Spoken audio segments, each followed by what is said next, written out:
Bonjour, vous êtes sur la chaîne de Spiritualus. Donc aujourd'hui, nous allons parler de la transcendance de la pensée. Quoi de plus important en ce moment que de dépasser sa pensée pour ne pas fonctionner avec les peurs qui nous traversent?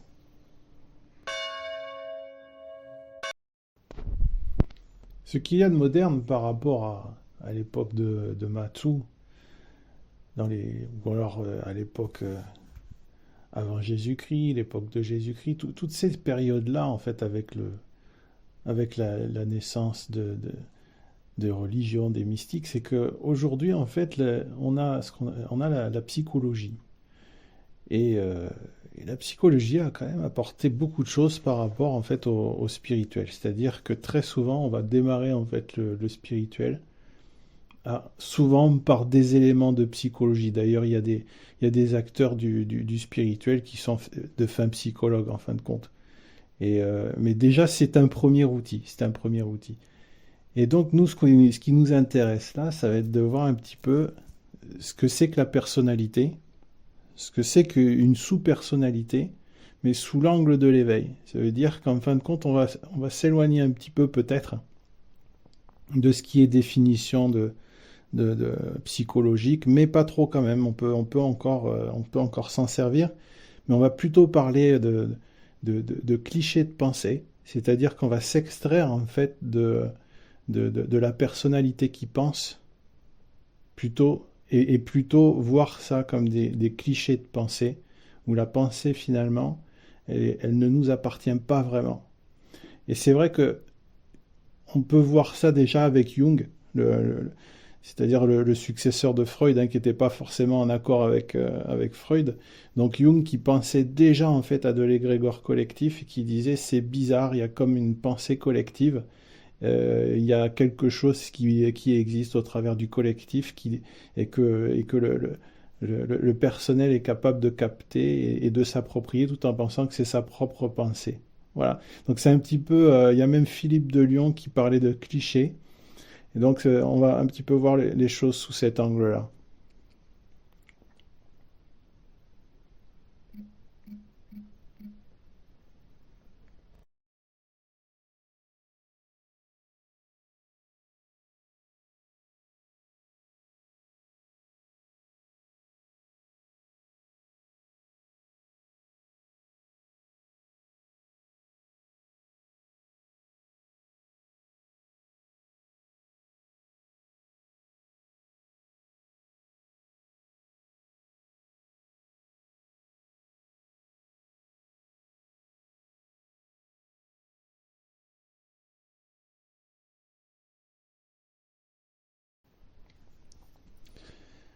Alors on ne sait pas trop si c'est la personnalité qui, elle va s'entourer de pensées en choisissant par affinité, par son histoire, etc. Donc elle va se cultiver, elle va donc avoir un ensemble de pensées qui va lui être familier. Ou alors si c'est la pensée qui va fabriquer en fait petit à petit la personnalité. C'est-à-dire que si on a une certaine forme de pensée déjà à la base, mettons, on va peut-être être amené à avoir une personnalité qui va petit à petit apparaître et se renforcer. Donc, toujours est-il que par rapport à ce regard de l'éveil, ça va être quelque chose qui va, enfin, il va falloir être conscient du système de pensée qu'on a et pour pouvoir justement s'en libérer. Euh, il y a plusieurs choses importantes. Par exemple, l'action. Souvent, en fin de compte, si on est un être un peu réflexif qui réfléchit avant d'agir, donc euh, cogito, dans ses cogitare antequam agitare, si je me trompe pas, donc c'est-à-dire c'est je réfléchis avant d'agir. Euh, donc l'idée en fin de compte, c'est si je réfléchis pour agir, qu'est-ce qui va se passer? Il se peut en fait que je réfléchisse par rapport à des choses, avec des choses qui sont des acquis en fait, des acquis soit culturels, soit émotionnels. Et donc je vais plutôt avoir une réaction par rapport à ce qui se fait. Cette réaction-là, ça va être une réaction qui peut être une réaction simplement par rapport à notre culture, par rapport à comment on perçoit ce qui se passe. Donc, ou alors, si la situation est compliquée, violente, on va avoir une réaction en fait qui va peut-être même aller au-delà de ce que on aurait pensé faire. Donc en fait, ça, c'est plutôt en fait agir, mais c'est pas agir en fin de compte, c'est réagir. Et l'état en fait quand on est beaucoup plus libre, c'est-à-dire que la liberté, là, ça va être plutôt une liberté en fait même culturelle, c'est-à-dire qu'on est libre au-delà en fin de compte de ce qu'on a pu apprendre. Donc ça, c'est une liberté qu'on ne connaît pas forcément et l'éveil en fait apporte cette liberté-là, c'est-à-dire que tu vas être plutôt dans l'agir. Donc tu vas agir plutôt que réagir. Ça veut dire que tu n'es plus soumis en fait à une pression culturelle, tu n'es plus soumis à une pression de pensée ou alors à une pression émotionnelle qui va réagir soit sous la forme de défensive ou des choses comme ça. Tu vas être plutôt dans une action en fait qui va être libérée de tout un contexte. On pourrait appeler ça une action pure. Une action pure qui vient en fin de compte d'une reliance en fait à la vie et qui est quelque chose qui va au-delà d'une action de personnalité. Mais pour ça, en fin de compte, il faut s'être libéré de la personnalité. La personnalité, donc, ça va être quelque chose dont il va falloir être conscient. C'est-à-dire comprendre un petit peu, voir. C'est-à-dire voir, plutôt que comprendre, voir les mécanismes qu'il y a en nous et qu'on a tendance à refaire et encore refaire. Et qui sont souvent qui peuvent être source de souffrance. Si par exemple on se rend compte et on se dit tiens c'est bizarre, j'ai l'impression de rencontrer toujours le même type de copain ou alors toujours le même type de copine et puis au début ça se passe bien et puis après ça se passe plutôt vraiment mal quoi.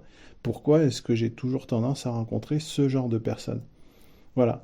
Donc si on se rend compte qu'on a tendance à faire toujours un petit peu la même chose au travers de cycles, c'est qu'en fait, il y a un préacquis, il y a quelque chose qui a été appris et qu'on a tendance à reproduire.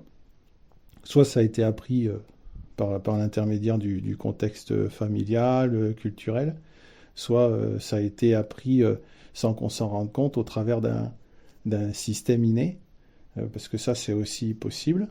Ils se sont rendus compte, par exemple, en faisant des IRM de cerveau de mouche, parce que bon, c'est difficile de faire beaucoup plus gros pour l'étude, mais ils se sont rendus compte qu'en fait, il y avait une structuration préliminaire du cerveau qui faisait qu'en fait, il y avait de l'inné. C'est-à-dire que les synapses, ils sont connectés d'une certaine manière, et ils ont pu faire une cartographie de ça, modéliser ça par ordinateur, et en fin de compte, le connecter avec des pattes, en fait, etc. Bon, ça a été l'objet d'un article scientifique.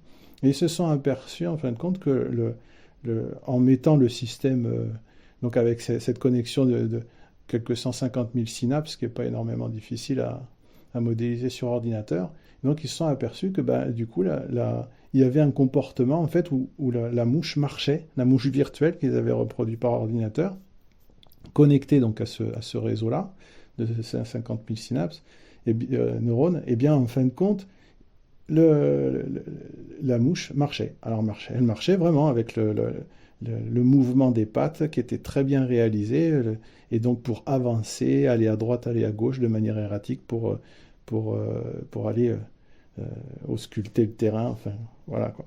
Donc à travers ça, ils disent que voilà, la formation du cerveau, au départ, il y a des choses qui peuvent être innées, des fonctionnements qui peuvent être innés, liés à la structuration du cerveau. Mais après, bon, il y a ce qu'on connaît sur l'acquisition culturelle, les connaissances, etc. Il y a aussi ce qu'on vit qui nous impacte. Si on a des expériences négatives, on peut avoir tendance à se protéger, etc. Bon, enfin, toujours est-il qu'à un moment donné, pour sortir de cette programmation, en fait, c'est possible. C'est possible, mais il s'agit d'avoir une vigilance. Une vigilance par rapport à comment est-ce qu'on va fonctionner dans telle situation. C'est-à-dire passer de l'inconscient, c'est-à-dire où je vais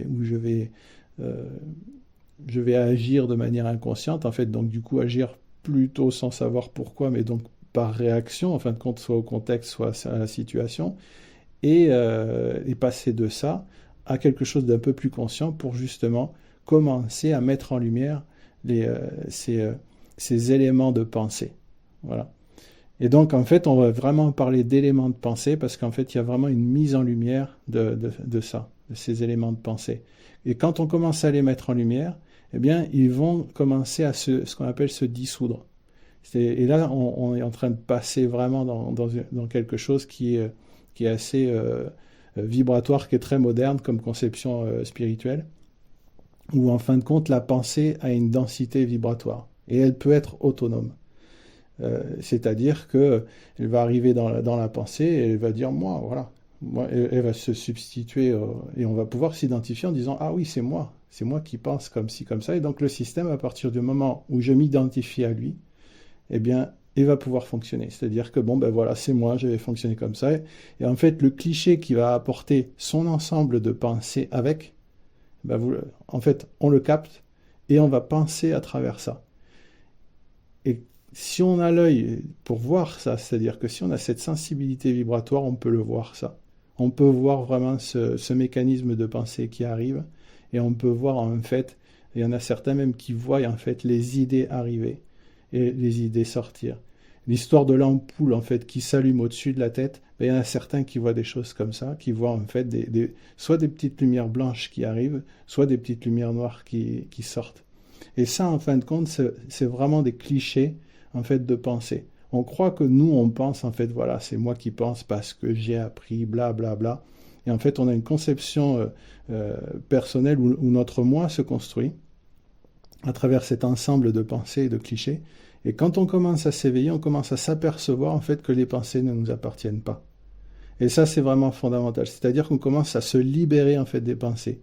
Donc ça rencontre pas mal en fait les méditations où on va observer les pensées passées. Si vous faites ça, vous allez vous apercevoir de quelque chose. Il y a des pensées qui ont une certaine structuration énergétique, vous allez le sentir dans votre corps, et il y a d'autres pensées qui vont apparaître avec leur cortège vibratoire et qui vont changer complètement votre système émotionnel tout d'un coup. Et donc ça, si vous êtes attentif et que vous atteignez cet état où vous observez de manière vraiment sans intervenir, ce qui n'est pas simple. Vous voyez, vous avez ces pensées qui commencent à naître, vous les laissez passer, vous n'accrochez pas dessus, vous voyez, rien que ça, c'est déjà quelque chose.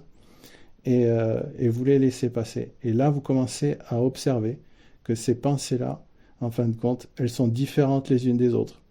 Et que certaines, elles vont arriver, elles disent c'est moi je, et elles essayent de faire en sorte que vous vous identifiez au plus haut point à elles, en disant ah oui, c'est moi qui pense comme ça.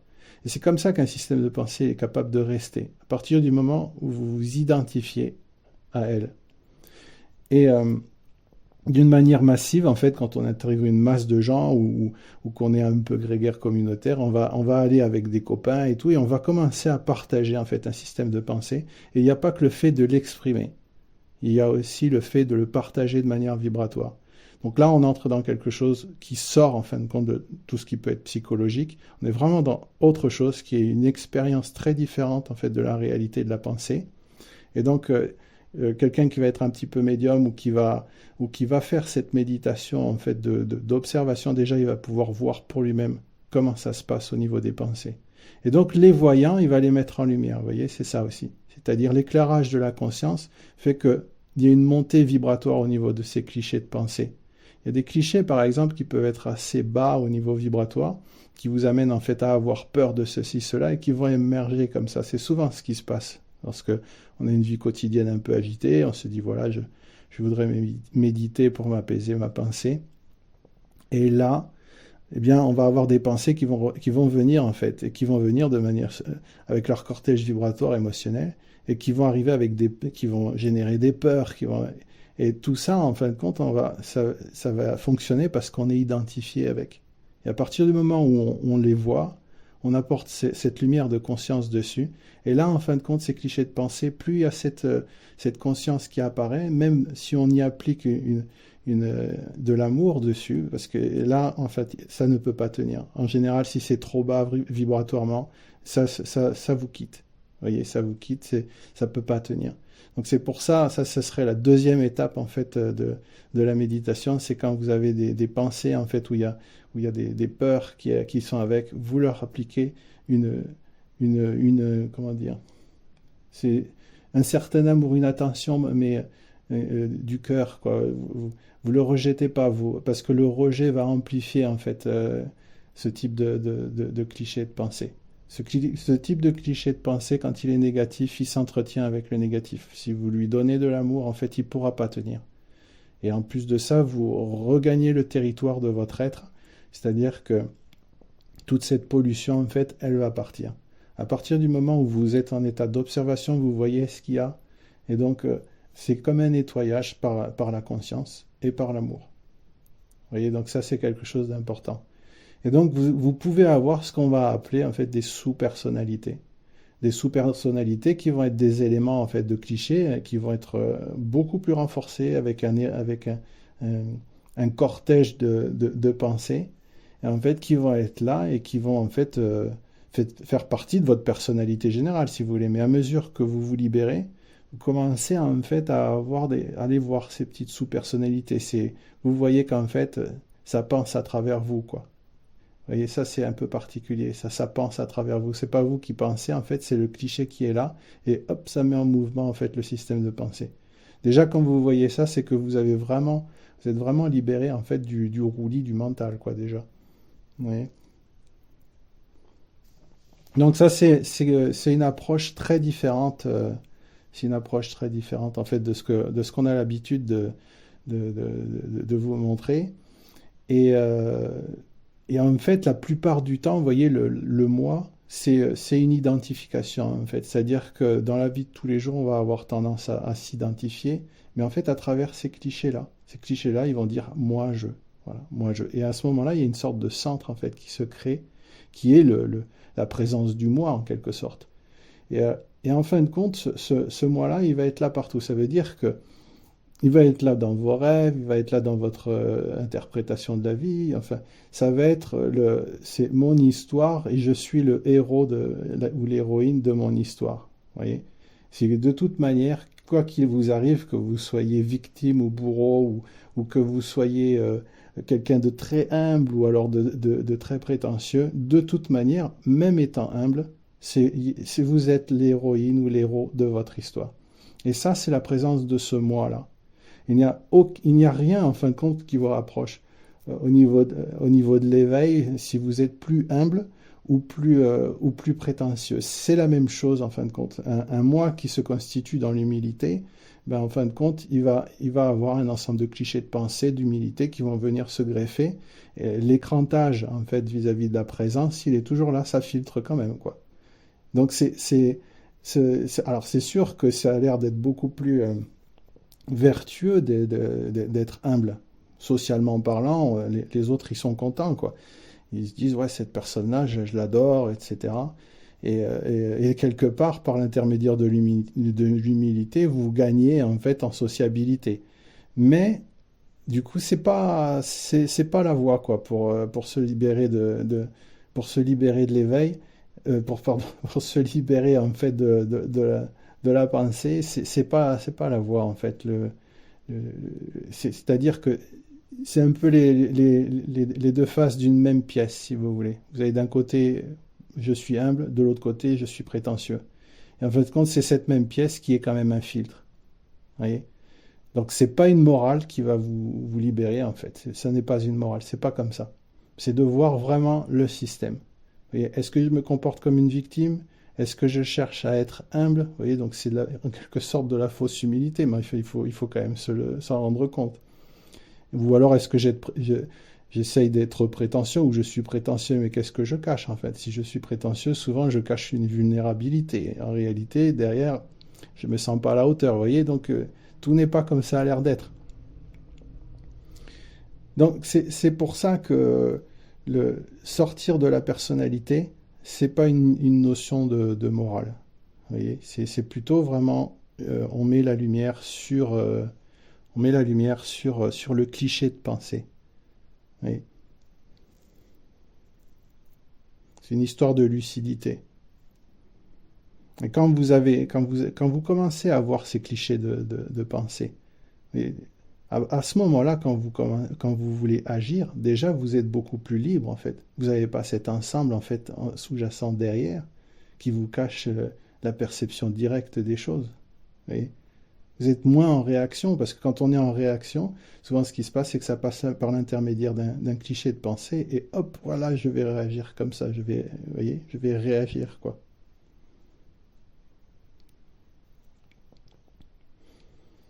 Donc c'est pour ça que là, il y a une pratique méditative qui est simple, comme on disait tout à l'heure.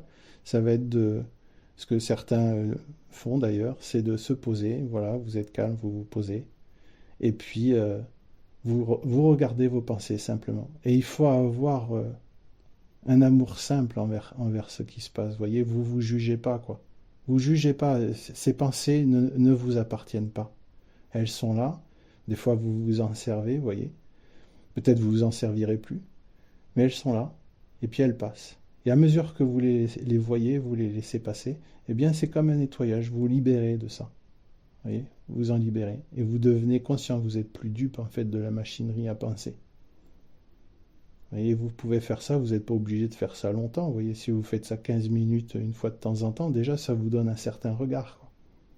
Si vous poussez cet exercice vraiment loin, c'est-à-dire que il se peut à un moment donné que, sans forcer, à un moment donné, il y ait le calme au niveau de la pensée. C'est-à-dire que vous pouvez atteindre cet état où il y a une moindre pensée. C'est-à-dire que la pensée, elle est tellement calmée qu'il apparaît très peu de pensées. C'est assez rare ça, hein. En général, au bout de 2 minutes, déjà il y a des pensées qui reviennent. On se dit, bon, je vais lâcher les pensées. Et puis, paf, 2 minutes après, sans s'en apercevoir, on était déjà en train de penser à autre chose. Vous voyez, être consciente,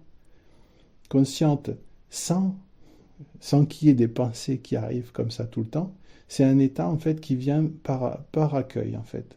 Par accueil, sans jugement de la pensée, vous les laissez passer. Et à un moment donné, il y a un calme qui apparaît. Mais bien sûr, il s'agit en fait de toujours être là, quoi. Sinon, on part comme dans un rêve, quoi. Ça y est, on commence à rêvasser sans s'en rendre compte. Et puis au bout d'un moment, on dit, ah bah ça y est, je suis déjà parti à Dédé, quoi. Et donc, si vous parvenez, par exemple, à être pendant 10 minutes sans qu'il y ait l'émergence de cette pensée, donc sans forcer, bien sûr, parce que si vous forcez, c'est que vous manipulez. Là, c'est plutôt vous videz le seau d'eau, quoi, pour qu'il soit vide. Vous voyez, on le vide naturellement. C'est pas, on ferme le seau, on met un cache par-dessus et on dit il n'y a plus rien. Voilà, non, c'est pas ça. C'est le seau se vide naturellement pour de vrai et on atteint à un moment donné cet état simple qui arrive de manière spontanée. C'est une découverte, hein. Et puis là, il y a une tranquillité dans la pensée. Et là, ce qui peut se produire, c'est que vous ayez l'émergence d'une autre pensée. C'est-à-dire le fait d'avoir été attentif comme ça aux pensées qui circulent, tout d'un coup, il se peut que vous ayez une pensée qui apparaisse comme ça, et vous êtes capable de discerner que ce n'est pas une pensée comme d'habitude. Vous voyez déjà, cet exercice de voir les pensées, ça vous apprend aussi à les voir, ces pensées, vous voyez. Et elle porte un cortège vibratoire avec. Donc vous avez, à un moment donné, vous commencez à discerner des choses. Vous dites, vous reconnaissez en fait un ensemble de pensées que vous avez l'habitude. Et tout d'un coup, il y a une pensée qui porte quelque chose, une substance différente. Et là, vous allez, ça va vous interpeller. Et ça, c'est un mystère. C'est un mystère, c'est-à-dire que vous allez commencer en fait à ouvrir une porte, c'est-à-dire une porte vers quelque chose qui est autre. Ça n'est plus le roulis naturel des pensées, c'est quelque chose, c'est une porte vers autre chose. Donc là, on ne va pas en parler plus, ça c'est votre expérience, mais c'est une porte qui débouche sur une connectivité beaucoup plus ouverte. Donc plus ouverte, on va dire, à l'univers, plus ouverte peut-être à d'autres dimensions. Alors ça, c'est à vous de le découvrir. Découvrez-le simplement, découvrez-le sans projeter quelque chose dessus, c'est-à-dire sans interpréter ce qui se passe, c'est plus sain. Mais vous pouvez avoir de bonnes surprises. Et en tout cas, ça vous permet de vous libérer en fait et de comprendre un peu plus la nature de la pensée. C'est-à-dire que les pensées, ce ne sont pas les vôtres. Vous êtes comme une gare de train, les trains passent, vous voyez. Et puis, et vous êtes là, vous observez, vous voyez. Et donc ça, c'est une expérience qui est très intéressante et qui Tout cela, vous le faites vraiment dans une tranquillité, sans forcer. C'est, euh, c'est, euh, L'objectif, en fait, c'est justement de ne pas entrer dans une attente. Vous voyez? Ne pas entrer dans une attente, ça veut dire que si vous mettez un objectif dessus, vous allez créer de la tension. Et cette tension, à un moment donné, ben, elle peut devenir un obstacle, en fait. Alors que si vous ne mettez pas si vous ne mettez pas d'objectif, vous allez être davantage dans quelque chose de découverte, un accueil, voilà quoi. Donc je vous souhaite une bonne découverte pour ça.